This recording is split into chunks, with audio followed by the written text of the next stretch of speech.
So this mother comes to my door today totally freaking out because my kids have not had the H1N1 or swine flu vaccination yet.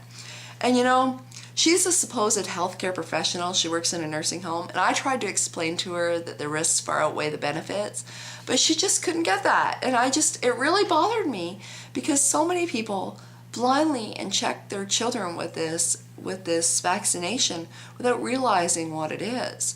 You know, in 1976, we first saw swine flu. I was alive back then. I was in grade 1.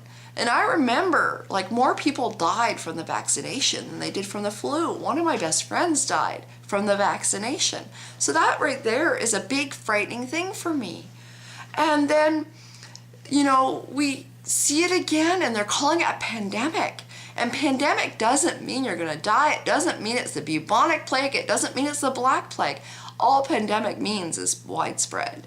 So, you know, that's not even a factor. But what matters is that they're asking us to inject ourselves and our children with this vaccination that contains polysorbate 80, which causes immune disorders. They're asking us to inject them with squalene or squalene. I think that's what causes Gulf War syndrome. It also has mercury in it, which we all know is bad for us. And this injection, they also know, can cause Guillain-Barré disease. And if you don't know what that is, it's a neurological disorder that can cause paralysis and then death. Now, these are just the things they know about, but there's so many things they don't know about because swine flu this time reared itself in April. In August, they started the clinical trials and freely handing this out at the same time. So only like 100 people, maybe 100 to 200 have been in the clinical trials. That is not enough to tell us short-term, long-term, like we don't know, 2 months, 6 months, 1 year, 2 years, 5 years, 10 years down the road, the effect that this is going to have on ourselves and on our children. And I find it to be an extremely frightening thing that, you know, they just want us to blindly do this and inject ourselves with this vaccination that can cause so much damage.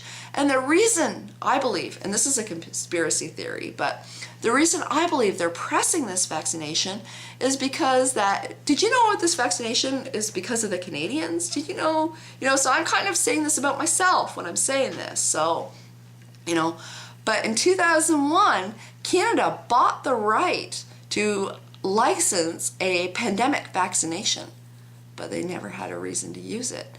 And it's like the entire healthcare profession has been delving and diving, trying to find something they can use this for because that license runs out in 2011.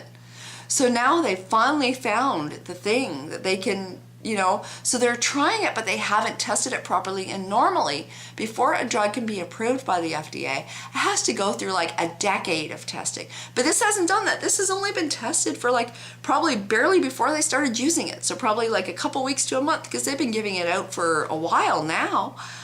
And I just don't believe in doing something to my children that I don't know what's going to happen. I'll give you an example from my own life that actually has nothing to do with vaccinations, but it shows you that you have to be careful about the decisions that you make. My son Daniel, he couldn't hear. And a lot of people ask why I talk slow and really enunciate sometimes, and why I really, like, people comment on my chin and the way I move it when I talk and stuff. And the reason for that is that Daniel couldn't hear till he was about 2.5, and because he couldn't hear, he therefore couldn't talk.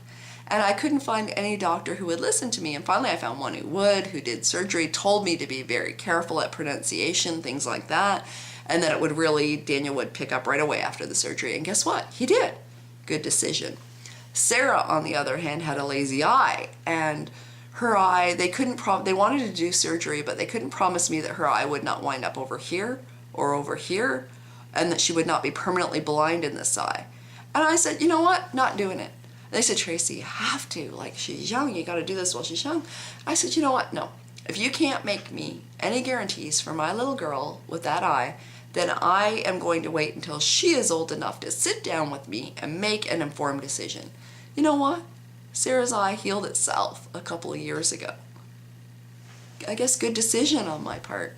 You know, you gotta watch what you're doing. You gotta do your research. And you know what? I'm not asking you to believe me because I am not the be all and end all. I am asking you to do your research. I will put some links for you in the sidebar, but I don't want you to leave it there.